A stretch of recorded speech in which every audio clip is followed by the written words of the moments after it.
Bonjour à tous et bienvenue dans cette nouvelle vidéo sur ma chaîne YouTube. Et on se retrouve aujourd'hui avec la vidéo critique sur le film Joker. Un film que j'attendais beaucoup. Alors j'avais fait le choix de ne pas regarder la deuxième bande-annonce, je n'avais regardé que la première bande-annonce pour savoir un petit peu dans quoi on allait se lancer. Et je n'ai pas regardé la deuxième, je suis allé m'installer au cinéma mercredi pour être là dès le premier jour pour ne pas me faire spoiler le film. Je voulais en savoir le moins possible pour justement m'immerger au maximum dans cette expérience parce que le premier teaser m'avait clairement confirmé que ce serait un film plutôt une expérience. Alors, cette première partie de vidéo sera une partie sans spoiler, mais je vous préviens, je préfère être honnête, elle sera courte. Donc je vais juste vous dire si ça vaut le coup ou pas d'aller voir le film et ce qui m'a plu ou pas dans le film.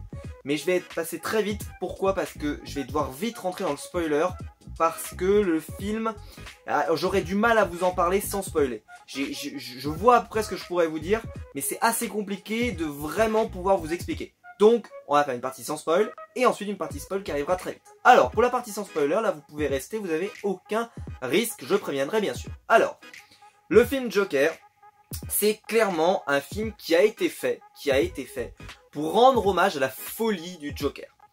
Et ça se voyait déjà dans la première bande-annonce, ça se voit dans le jeu de l'acteur. Joaquin Phoenix est un acteur incroyable dans tout le film, et j'ai envie de dire rien que pour sa prestation, ça mérite d'aller le voir sur un grand écran au cinéma et de profiter de l'expérience cinéma en plus. Ce film est pour moi génial. Alors d'ailleurs, moi je n'avais pas de séance 3D dans mon cinéma, je ne sais pas s'il y en a en France, n'hésitez pas à me le dire dans les commentaires si vous avez eu une séance 3D, moi il n'en avait pas. J'ai envie de dire, le film est tellement bien que je pense que 3D ou pas 3D, de toute façon ça ne change rien, l'immersion est la même. Et là je ne suis pas sûr que la 3D rapporterait quelque chose en plus, puisque il n'y a pas forcément de jeu de profondeur, de choses comme ça, c'est vraiment un film tourné pas forcément pour être en 3D. En tout cas, il y aurait aucun intérêt à rajouter de la 3D sur les plans qui ont été tournés. Voilà, parce que c'est quelque chose de très urbain, très classique, voilà, il y a vraiment cette idée-là. C'est un film, il faut le dire, c'est un film déprimant. C'est un film qui va vous montrer la noirceur de la ville de Gotham, parce que nous sommes à Gotham, et qui va vous montrer comment cette ville qui est corrompue, tout le monde le sait, est corrompue depuis toujours, même avant Batman, même après Batman, il n'arrive pas à s'en débarrasser, elle est toujours corrompue, très compliqué de pouvoir vivre dans cette ville. Et là on est tous sur, pas forcément sur des super vilains qu'on va essayer de te dire que c'est ça les grands défis de la ville, c'est plutôt la pauvreté. C'est-à-dire des choses très actuelles, très réelles, pas du tout des choses de comics, des choses très simples, des personnes qui souffrent, des personnes qui ont des problèmes, qui ont des difficultés à payer leur loyer, qui ont des difficultés familiales, de santé également, etc. etc. Donc c'est un film social, c'est vraiment un film social. Et donc si vous recherchez les codes d'un film de super-héros par exemple, bah, oubliez parce qu'il n'y a pas tous ces codes. Ces codes n'y sont pas présents, et c'est pas grave, parce que c'est une expérience. Et moi je suis rentré dans cette expérience, et j'ai trouvé ça absolument incroyable. Mais si vous venez en vous disant que vous allez prendre un film de super-héros, un film Marvel popcorn, c'est pas du tout le but. C'est pas le but, vous n'allez pas du tout avoir cette expérience-là. D'ailleurs, je prends le parti de dire que la législation qui met moins de 12 ans est parfaitement justifiée pour ce film. Il y a des scènes quand même malaisantes. Moi personnellement j'amènerai pas mes enfants voir ce film. J'amènerai pas non plus des jeunes collégiens voir ce film. J'attendrai d'avoir des lycéens je pense pour pouvoir les emmener. Parce que c'est un film qui est un petit peu dérangeant, un petit peu perturbant. Qui peut être perturbant pour certains jeunes enfants. En tout cas je pense que certaines scènes, je pense en particulier à une scène qui ne spoile rien. Une scène avec un frigo par exemple. Qui pour moi est un peu malaisante également. Je pense à d'autres scènes où on est rentré plus dans la folie du Joker par exemple, qui pour moi peuvent aussi représenter un certain malaise pour certaines personnes. Donc je pense qu'il faut avoir voilà, faut être assez mature. Après on n'est pas tous matures au même âge, mais il faut avoir une certaine maturité pour pouvoir apprécier ce film dans sa globalité. Ensuite, je vais pas vous évoquer, ça je le garde pour la partie spoil, mais il y a une relation entre le Joker et les Wayne. Et la famille Wayne en règle générale. Je vous raconterai pas ce qui se passe, mais ça a été une expérience, si vous êtes fan de comics. Pour ceux qui tomberaient sur cette chaîne par hasard, moi j'adore les comics. Et j'adore DC en particulier, ça a été une expérience de fou, parce que, très clairement, il s'est pas adapté d'un comics. Alors j'entends beaucoup de gens qui commencent à vous dire que c'est adapté de Killing Joke, il s'est pas adapté de Killing Joke. Lisez Killing Joke, ce n'est pas adapté de Killing Joke. Killing Joke est un comics qui n'a rien à voir, mais rien, vraiment ça n'a rien à voir. C'est une proposition différente qui n'a rien à voir avec les comics, et qui est pourtant hyper intéressante. Et je vous en parlerai plus dans la partie spoil. Donc, si vous êtes fan de comics, par exemple, vous ne retrouverez pas le Joker qu'on voit dans les comics. Vous retrouvez peut-être la folie version Killing Joke, je vous l'accorde si vous voulez. Mais le reste, ça, ou même il ressemblerait plus au Joker par exemple de Un deuil dans la famille par exemple, de Scott Snyder et Greg Capullo. Limite pour te dire qu'il ressemblerait plus à ça. Là moi je trouve que il ressemble à aucun Joker que j'ai connu. C'est le Joker de Joaquin Phoenix parce qu'il a réussi à le vampiriser. Comme d'ailleurs le Joker de Heath Ledger ne ressemble à aucun Joker que j'ai pu lire en comics. C'est le Joker de Heath Ledger. Et je pense que ce Joker là va réinventer le personnage. Prend des partis pris que j'ai pas du tout aimé au début et que j'ai beaucoup plus aimé avec la fin. Mais ça, je suis obligé de vous en parler dans la partie spoil. Mais alors, il y a un truc, j'ai halluciné, je comprends pas, moi dans mon cinéma, alors mon cinéma n'était pas plein d'ailleurs, je suis allé voir le mercredi jour de la sortie et c'était pas plein. Donc j'étais un peu déçu. Mais je sais pas si les gens qui étaient là étaient des purs fans est-ce que c'était des fans de cinéma ou des fans de comics?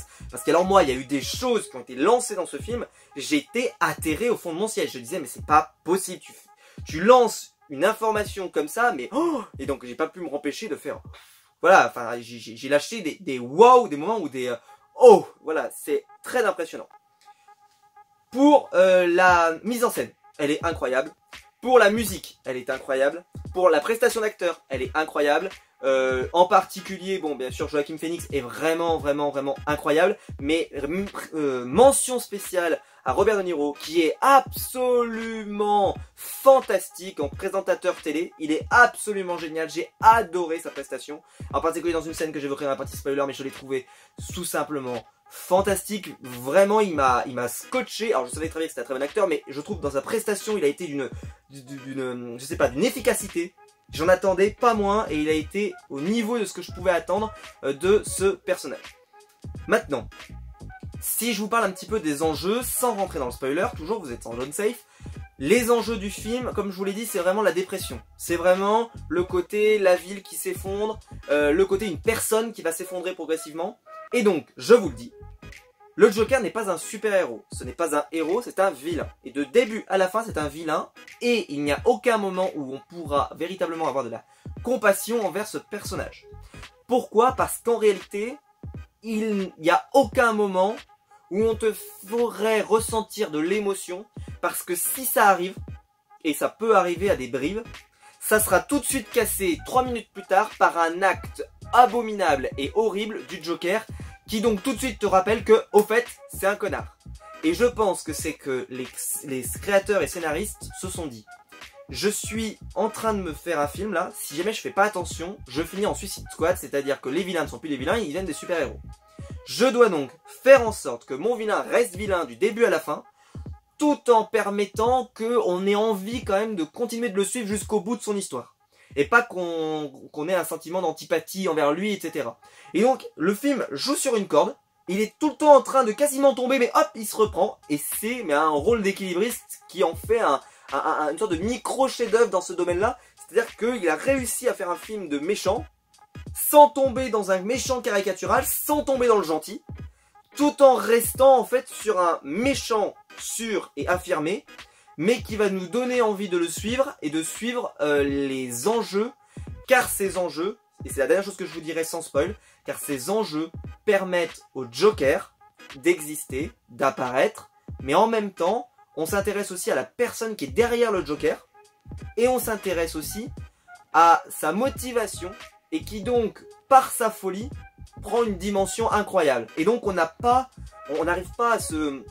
à se mettre de son côté, ou à pas se mettre de son côté. En fait, on ne cherche pas vraiment de raison à ses motivations, parce que vu qu'il y a de la folie, est-ce que ses motivations sont cohérentes? Est-ce que tout est cohérent? Eh bien oui, c'est cohérent, mais c'est cohérent par rapport à son état d'esprit.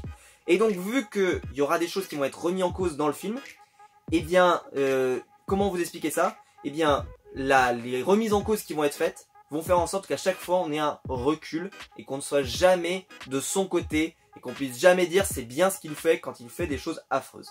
Voilà, et donc bravo pour ça. Aussi, dernier point, et je passerai à la partie spoil, moi j'ai beaucoup aimé le film dans sa longueur, c'est-à-dire que je trouve qu'il n'y a pas forcément je me suis pas ennuyé devant le film, je trouve que le film se déroule plutôt bien. C'est-à-dire qu'il n'y a pas un moment de creux, j'ai eu un petit peu peur parce qu'à un moment en fait on part sur une autre intrigue, je me suis dit ça commence un peu à, ça va peut-être traîner, mais en réalité ça ne traîne pas parce que ça développe d'autres aspects qui sont hyper intéressants pour le climax final. Et donc, j'allais vous dire qu'il y avait un creux au milieu, mais en réalité avec le climax final, ce n'est pas du tout un creux, c'est hyper intéressant pour la suite. Voilà, je pense que je peux pas vous en dire beaucoup plus sans trop spoil. Ce film vaut le coup, il vaut le coup d'être vu au cinéma. C'est une expérience bizarre, étrange, mais elle mérite d'être vue. Alors je terminerai juste par dire que il y a une polémique comme quoi le film, bah voilà, est un peu violent, que justement on soutiendrait un assassin, etc. Bref, comme je vous l'ai dit, moi je trouve qu'il joue assez bien le coup et qu'à jamais aucun moment on arrive à se mettre de son côté. Maintenant, après, je sais pas comment l'ont vécu les critiques américaines, parce que c'est souvent des critiques américaines qui disent ça. Quand ils ont vu le film, peut-être que eux, par exemple, ça les a plus impactés, je peux pas vous dire. Moi, personnellement, j'ai toujours réussi à avoir ce recul. Donc je pense que le film est plutôt malin et plutôt adroit, mais à voir, voilà, peut-être que ça mériterait un deuxième visionnage pour pouvoir mieux me rendre compte. Mais moi, j'ai pas trouvé qu'ils avaient légitimé, par exemple, des meurtres, qu'ils avaient légitimé les actions du Joker. J'ai pas l'impression. Je peux me tromper, mais j'ai pas l'impression. Donc pour moi, cette polémique n'a pas lieu d'être. Ou alors, en plus, sinon, enfin, je veux dire, quand on fait un film Joker et qu'il y a de la violence, si on se plaint de la violence, ben, j'ai envie de dire, faites autre chose. Parce que, effectivement, oui, le Joker, il est quelqu'un de violent. C'est quelqu'un qui, dans Killing Joke, passe à deux doigts, ou ça dépend des versions, de violer Barbara Gordon. Et il torture James Gordon pendant des heures et des heures, etc., etc. C'est pour vous dire que c'est quelqu'un qui est malsain, qui n'est pas bien. Donc, à aucun moment, donc, faut bien s'imaginer qu'il hésitera pas du tout à vraiment à laisser courir toute sa folie. Voilà. Et c'était vraiment super, moi j'ai adoré. Bref, je vous le recommande, c'est un super film. Et d'ailleurs, je terminerai là-dessus. On dit toujours que les films, il faut de super-héros, il faut toujours qu'ils soient pas PG, etc. Les derniers films de super-héros, j'ai vraiment pris mon pied. Alors à part les Avengers que j'ai kiffé, le Spider-Man que moi j'avais adoré, bah c'était des films PG, c'est-à-dire les Deadpool, le Logan bien entendu, et aujourd'hui bien sûr le Joker. Donc c'est pour vous dire qu'il y a un public pour tout. Et bah c'est bien aussi d'avoir des films comme ça, des vraies propositions, parce que ça fait plaisir. Voilà, c'est tout pour cette partie sans spoiler, on va passer à la partie spoiler. Alors nous voici en partie spoiler de la vidéo, donc si vous n'avez pas vu le film, il faut partir, parce que là je vais spoil. Alors, donc cette version du Joker s'appelle Arthur, donc on n'est pas du tout sur des versions où on a utilisé certains pseudonymes assez connus, comme Jack Napier par exemple, etc. Non, ça c'est un complètement nouveau. Et d'ailleurs, je pense qu'ils ont choisi le prénom Arthur pour bien préciser que c'est un Joker nouveau, différent de ce que vous pouvez connaître. Derrière, donc on suit en fait une aventure familiale où le Joker, avec sa mère, pour être très précis, vivent ensemble. Et le Joker fait clown dans la vie et se fait virer.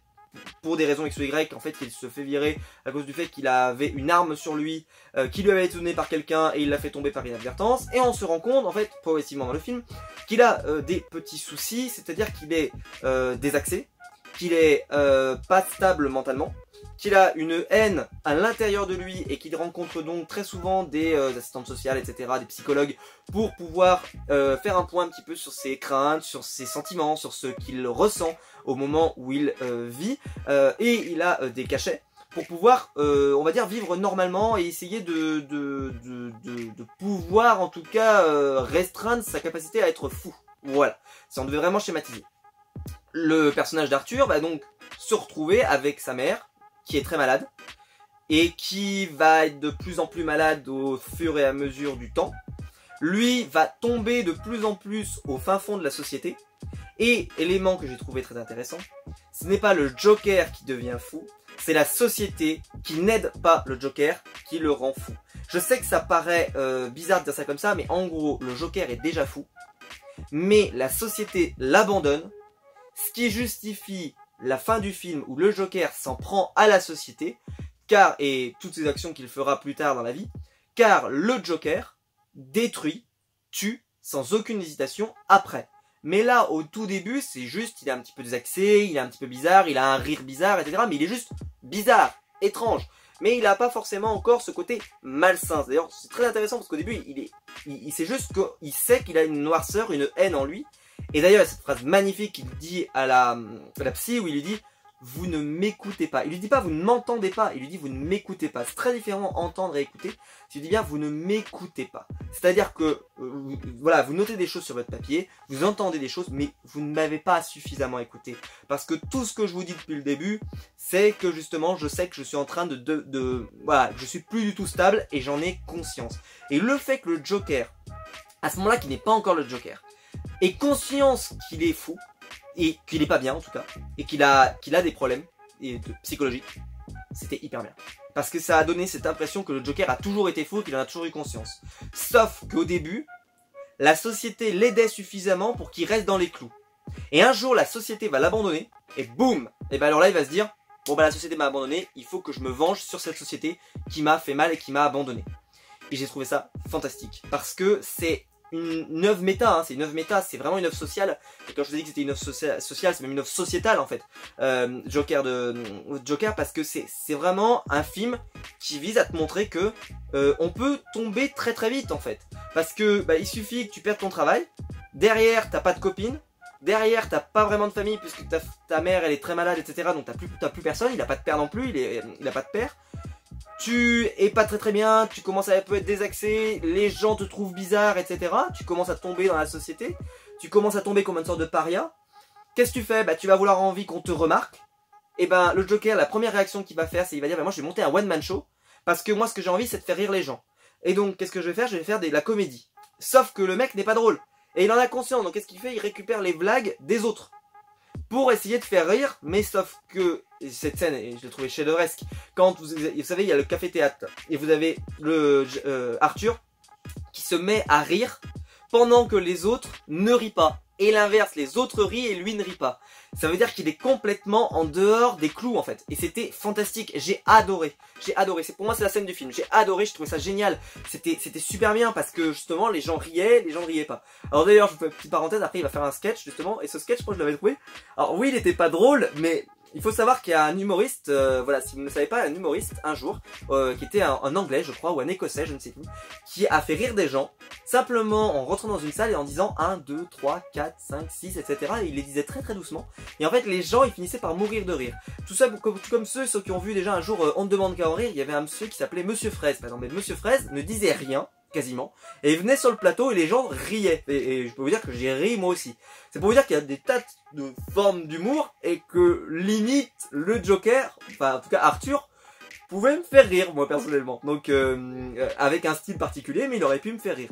Donc c'était juste pour vous dire que l'humour c'est très varié, ça veut pas dire que lui, il s'estime pas drôle, que ça ne l'est pas, voilà, de base. Mais bon, c'était une parenthèse. Ce que je voulais vous dire, et ça c'est hyper important, enfin pour moi c'est hyper important, c'est la base. Le Joker, c'est un film qui vise uniquement, et c'est sa seule motivation pendant 95% du film, à te montrer que cette personne va chuter. Pourquoi? Parce que derrière, sa carrière de comédien ne va pas marcher. Mais, à ce moment précis, il a trouvé une copine.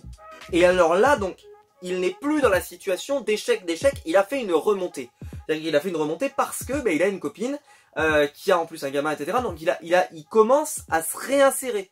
Donc il y a ce côté où la société ne lui tend pas la main, mais pourtant il va se battre et il va réussir à s'en sortir. Et c'est ce moment précis où on lui enlève ses médicaments et la société l'abandonne.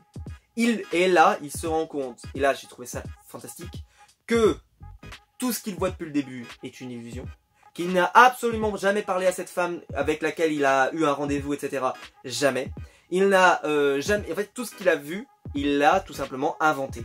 Et alors là, c'était absolument fantastique. Et en plus, moi je m'apprêtais à faire une critique, c'est que je disais « Oh, la relation avec la fille, franchement, elle est trop mal foutue. » Le mec, il la regarde à peine dans l'escalier, hop, direct, voilà. J'allais dire que c'était nul, mais en réalité, si tout est une illusion, si tout est imaginé, alors bien sûr que c'est fantastique. Bien sûr, c'était génial. Bravo, parce que j'ai trouvé ça sublime. Alors, est-ce que je m'en doutais? Disons que j'ai trouvé ça tellement rapide que je me suis dit, il va y avoir un problème, c'est mal fait. Et bizarrement, le film était tellement bien que je me disais, ils n'ont pas pu faire une erreur aussi grossière. Quand même, ils ont du temps. Ils passent du temps à développer certains aspects, en particulier sa relation avec sa mère, la relation avec les Wayne, dont je parlerai juste après, etc. Pourquoi ils ont rushé ce passage-là? Je trouve ça bizarre. Surtout l'importance, comme je vous l'ai dit, dans la chute du personnage. Parce que là, derrière, il se rend compte que quand au moment où il a plus ses cachets, que la vie qu'il a, en fait, elle a plus aucun sens. Parce que tout ce qu'il fait, les gens qu'il pensait avoir fait rire dans la salle de comédie n'ont pas ri en fait. Et c'était génial. Et pareil derrière, il enchaîne, la fille qu'il avait rencontrée, eh ben il l'a jamais rencontrée. Et donc tout ça en fait fait que son monde s'effondre. Et qu'est-ce qui reste? Et il reste plus rien. Il reste plus rien. C'est-à-dire que là, à ce moment-là, il devient un invisible. Il devient quelqu'un qu'on ne voit plus. Et ce qui va se passer, c'est que justement, il va y avoir des petits sursauts dans le film où en fait, il va faire en sorte qu'on le voit. C'est-à-dire que, eh bien, par exemple, quand il va tuer les 3 personnes qui étaient en train d'agresser une jeune fille, ça, c'est le moment pour moi qui est litigieux dans le film. Parce que à ce moment-là, le Joker est un super-héros. Si jamais on estime que le Punisher est un super-héros aujourd'hui, alors pour moi, c'est pas le cas, mais bon, bref, puisque c'est le méchant de Daredevil, faut quand même le rappeler, donc c'est un méchant, hein, à l'origine, c'est un méchant, c'est ce qu'on met dans sa catégorie, voilà, mais bon, le Punisher est souvent considéré comme un anti-héros. Et malheureusement, on est un peu tombé assez souvent dans les comics sur le fait que le Punisher est un super-héros. Mais le Joker n'agit pas plus mal qu'un Punisher au début. C'est-à-dire qu'il voit quelque chose qui le choque, et alors là, bah, il va se faire tuer, et bah, il se défend, et il tire sur le mec, et pour pas que les autres parlent, et bah, il les tue les 2 autres. Et ce moment-là, il est litigieux parce que on pourrait croire que le Joker va faire le bien. Et sauf qu'en fait, et bah, direct derrière, on enchaîne des scènes malaisantes, en particulier avec Thomas Wayne, qui nous montre que c'est quelqu'un de malsain, en particulier avec Bruce Wayne également, qui nous montre que c'est quelqu'un de malsain. Et donc, il y a en fait ce moment très court qui doit durer 5-6 minutes, où en plus il est légitimé par sa copine dont il rêve, qui lui dit « c'est bien ce que t'as fait ». C'est bien ce que t'as fait, enfin c'est pas bien ce que t'as fait, mais parce qu'elle sait pas que c'est lui qui l'a fait. Mais elle lui dit c'est bien, franchement, moi je vais pas les plaindre, hein, quoi, franchement, c'était des pourris, ils ont bien fait de crever. En gros, hein, je schématise. Et donc c'était hyper bien, Bravo, bravo, bravo, bravo, bravo d'avoir fait ça. Ensuite, je passe à l'arc Wayne. Alors l'arc Wayne, déjà il pose problème par rapport au comics. Parce que le Joker, si jamais il est là déjà présent au moment où Bruce enfin voilà, où ses parents meurent, eh bien ça veut dire que le Joker est quand même quelqu'un de très âgé au moment où Bruce apparaît. Alors que pourtant ils ont plutôt un âge assez similaire. C'est un parti pris, si on commence à se poser et on se projette sur Batman, c'est un peu compliqué. Ceci étant dit, j'ai pu me faire la réflexion que Robert Pattinson va jouer Batman, je crois que ça a été confirmé. Eh bien Robert Pattinson, qui est assez jeune, pourrait très bien avoir un Joker qui ressemblerait à un Joker de Joaquin Phoenix par exemple, en question âge. C'est-à-dire qu'ils n'auraient pas besoin de changer l'acteur, ça serait assez cohérent en fait. Enfin, ça serait cohérent. Là je trouverais ça fou parce que moi je pense qu'il aurait dû prendre quelqu'un de plus jeune. Mais l'acteur a fait tellement une prestation de dingue que voilà. Mais c'était pas grave. C'est-à-dire que je pensais pas du tout qu'ils iraient sur le terrain des Wayne, mais c'est pas grave. Et là, le monde s'est effondré. Le monde s'est effondré parce que d'un coup, révélation, Arthur serait le fils illégitime de Thomas Wayne. Et alors là, si jamais là tu commences à venir te dire Jojo, c'est le demi-frère de Batman. Et alors là, moi dans le cinéma, j'étais consterné. Je me suis dit, c'est pas possible de faire un truc pareil. Je veux bien qu'on puisse prendre des libertés, mais là, pour moi, c'est une liberté trop importante. Alors déjà, après, il y en a certains qui auraient pu dire, ça justifierait par exemple que Batman ne tue jamais le Joker, parce qu'il tue jamais le Joker, il l'enferme à chaque fois.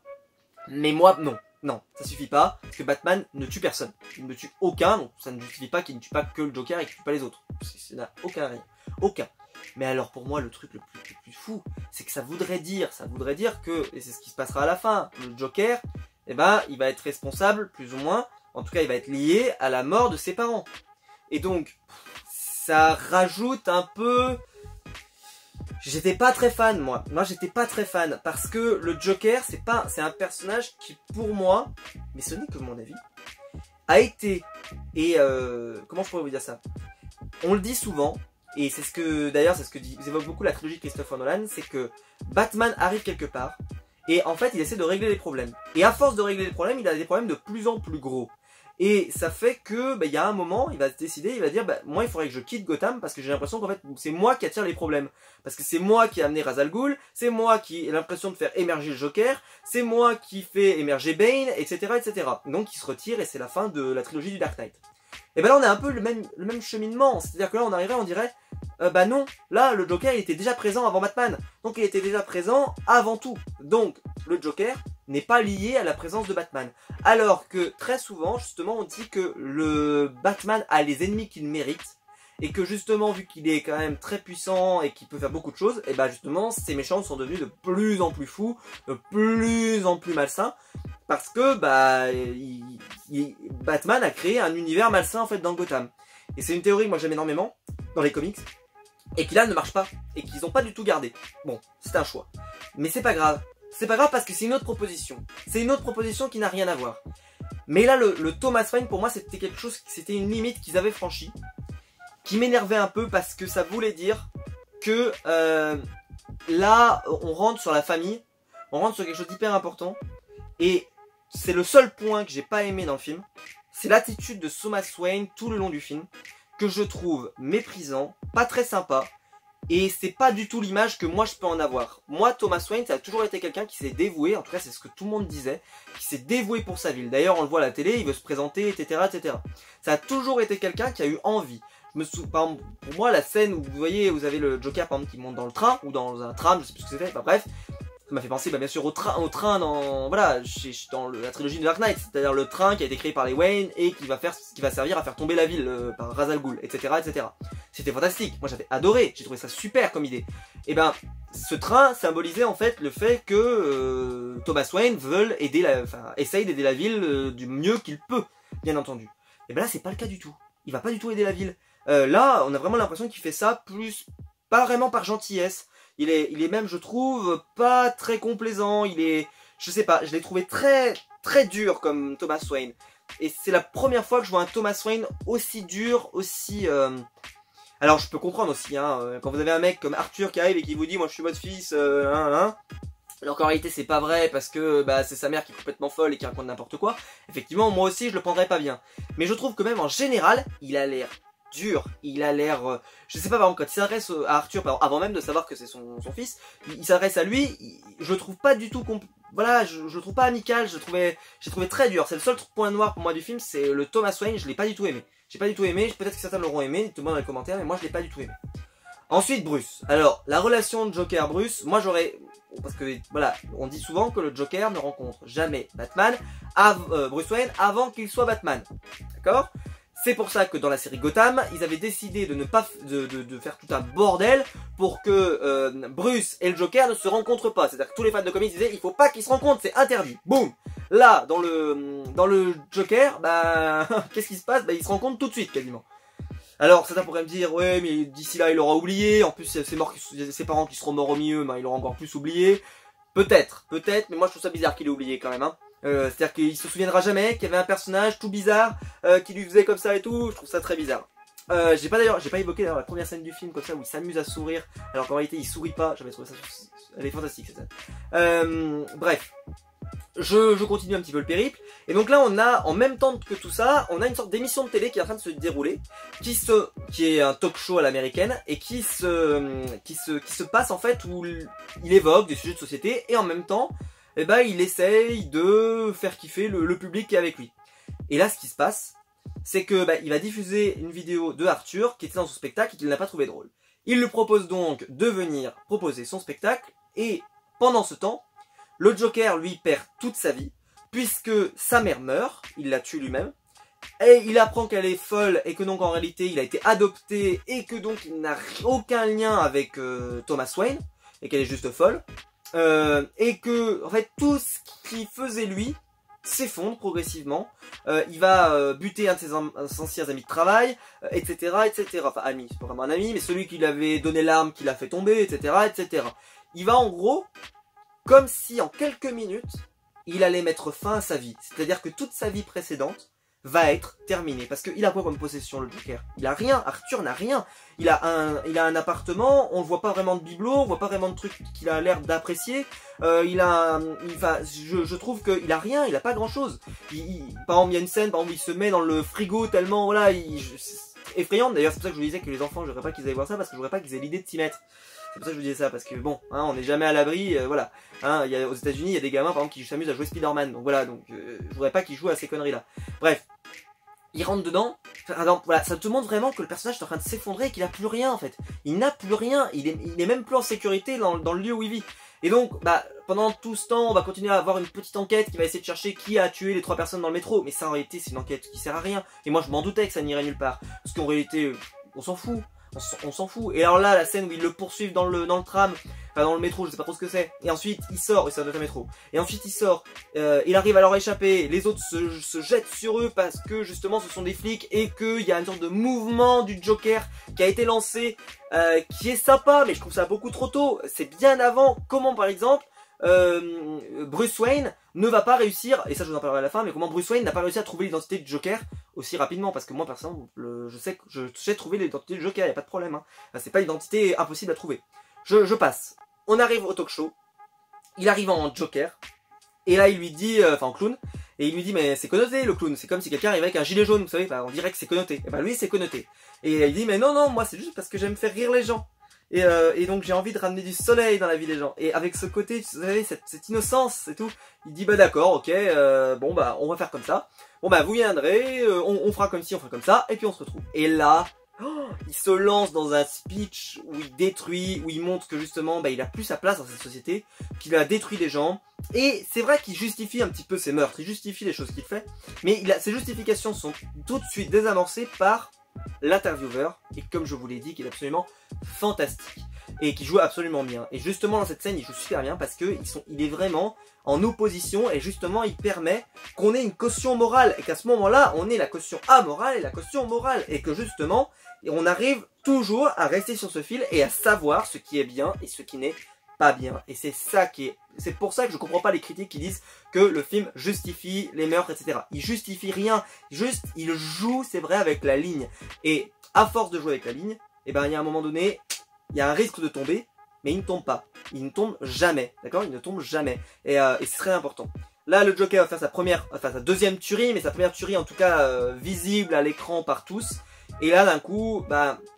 voilà, ça va vraiment être l'explosion du Joker qui n'a plus ses cachets, dont la réalité elle-même peut être mise en cause, qui sait même plus où il est, plus personne ne l'est, des psychologues n'en a plus, il a plus rien, on lui a coupé ses médicaments, on lui a tout coupé, et ben là en réalité il n'a plus de vie, il n'a plus rien à se raccrocher, et ben comment je vais faire pour exister, pour qu'on me voit, pour voilà, et ben je vais tuer des gens, parce que j'arrive pas à les faire rire en plus, donc ça marche pas. Et c'est fantastique, et alors là j'ai trouvé ça génial, et la fin du film, donc où il est enfermé, il se libère par les attaques des gens qui sont inspirés par son mouvement et par ce qu'il a créé. Et la suite, bah, c'est Bruce Wayne qui part de la salle du théâtre et qui sort et qui fait que ses parents sont tués devant ses yeux par un homme qui avait le masque du Joker juste quelques minutes avant et qui donc a été créé plus ou moins par le Joker. Bref, ça c'est très intéressant. Moi ça ne me choque pas, comme je vous l'ai dit. Ce qui me choque plus, c'est comment ils ont traité Thomas Wayne. Par exemple, ça c'est un parti pris, c'est à eux de voir. Et donc ce qui se passe, bah on enferme le Joker parce qu'il devient fou. On l'enferme et bah on se demande si tout ce qu'il a même vu, est-ce que ça s'est vraiment produit? Parce que là il reprend ses phrases où il dit bah voilà, ça c'est, voilà, je vous ai raconté ce que je vous ai raconté, je vous raconte, mais on peut très bien imaginer que ce qu'il raconte, il a imaginé. On peut très bien imaginer que tout est imaginé. Alors moi je pense pas, mais on peut très bien imaginer qu'en réalité il est jamais sorti de l'asile et qu'en réalité il est toujours là, et il est toujours là depuis le début. Et qu'il a jamais bougé. Et que la psychologue qui parle, bah en fait c'est la même que toujours, et après en plus il la tue après derrière. Il la tue pour dire à quel point il n'y a plus rien, il n'a plus aucun filtre, aucune limite. Et qu'à ce moment-là c'est la fin, et justement on le voit se faire poursuivre dans les couloirs avec du sang de partout, et c'était très bien fait. C'était très bien fait. Et le personnage de Bruce, c'est le petit souci, c'est que Bruce, bah là il est un petit peu jeune, donc parce qu'il a l'âge dans lequel il doit, ses parents meurent, bah, il va grandir.